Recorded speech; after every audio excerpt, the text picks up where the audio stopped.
is a lamp unto my feet, and a light unto my path. Thy word is a lamp unto my feet, and a light unto my path. A reading from the first letter of St. Paul to the Corinthians, chapter 12, verses 12 to 14 and 27 to 31. Brothers and sisters, as a body is one, though it has many parts, and all the parts of the body, though many, are one body, so also Christ. For in one Spirit we were all baptized into one body, whether Jews or Greeks, slaves or free persons, and we were all given to drink of one Spirit. Now the body is not a single part, but many. Now you are Christ's body, and individually parts of it. Some people God has designated in the church to be first apostles, second prophets, third teachers, then mighty deeds, then gifts of healing, assistance, administration, and varieties of tongues. Are all apostles? Are all prophets? Are all teachers? Do all work mighty deeds? Do all have gifts of healing? Do all speak in tongues? Do all interpret? Strive eagerly for the greater spiritual gifts. This is the word of the Lord. A reading from the Holy Gospel of St. Luke, chapter 7, verses 11 to 17. Jesus journeyed to a city called Nain, and his disciples and a large crowd accompanied him. As he drew near the gate of the city, a man who had died was being carried out, the only son of his mother, and she was a widow.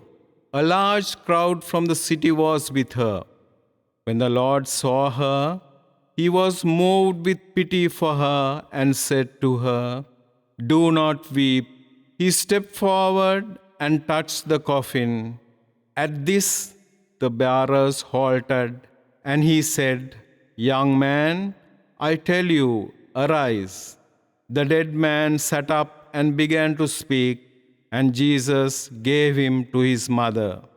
Fear seized them all, and they glorified God, exclaiming, "A great prophet has arisen in our midst, and God has visited his people." This report about him spread through the whole of Judea and in all the surrounding region. The Gospel of the Lord. My dear brothers and sisters in Christ, my dear children, and my dear young generation, today, Tuesday, 13th of September 2022, we are in the 24th week of the Ordinary Time. The Gospel again from Luke, chapter 7, verses 11 to 17. The Gospel today speaks to us about the raising of the son of a widow by Jesus Christ. Now, we will try to understand. Jesus is raising the only son of a widow from Nain. Nain is a village from Galilee. It's few couple of kilometers away from Mount Tabor. Now, this woman is a widow. Now, therefore, the widows of that time, they are totally helpless. So only consolation, only sustenance, only protection, only hope she had was this son. Now the son is dead. So she has lost all her hopes, all her aspirations, all signs of protection is gone, because a widow was abused in that time on their property, on their personal dignity, on their wealth. The widows were mostly exposed to danger in the eyes of the authorities of any kind. Now Jesus is there to have compassion. Jesus is showing compassion towards the widow of that comes from Nain, because she knows and he knows that she is totally helpless. Now Jesus gives her back her hope, only sustenance, only protection, the joy that she has lost.